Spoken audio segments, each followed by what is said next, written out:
soir a eu lieu donc la clôture du défi Famille Zéro Déchet. Donc c'est la vague 2, on a eu 2 vagues de familles. Ici c'était la clôture de la vague 2 après un an de défi.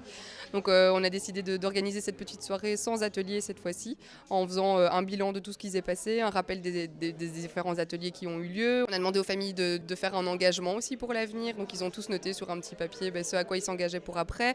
On a analysé leur pesée aussi, parce que les familles ont dû peser leur poubelle pendant un an.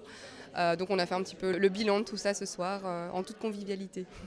Alors, dans la vie, Malgré le fait d'être déjà sensibilisés, ils sont tous encore diminués quasi de moitié leur poubelle, donc on tire un super bon bilan. C'était pareil pour la vague 1 qui a clôturé son défi en avril. On a aussi un bilan avec des familles qui ont réduit de quasi 50% de déchets, donc c'est tout bénef niveau quantité.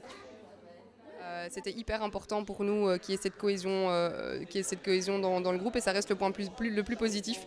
S'il y avait un nouveau défi, c'est vraiment cette dynamique de groupe qu'on veut garder, et les voir tous aussi contents de finir ce défi, mais de l'avoir vécu de cette manière-là, il n'y a rien de plus chouette à savoir, quoi.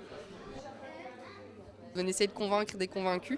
On s'est dit qu'on se tournerait bien vers les publics plus précaires, donc vers un autre public que celui-ci, sans vouloir stigmatiser évidemment en disant attention, toi tu fais beaucoup de déchets donc on vient te chercher, ou toi tu habites dans tel quartier donc on vient te chercher.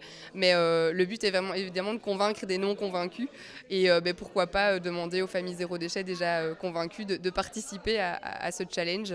On y croit, il y a moyen, c'est possible. Très convivial parce qu'on partageait chacun ce qu'on faisait à domicile. Il y en a qui étaient beaucoup plus avancés que d'autres dans certains points. Par exemple, nous, on a un petit jardin, on a 2 poules, on composte. Mon mari, lombricomposte.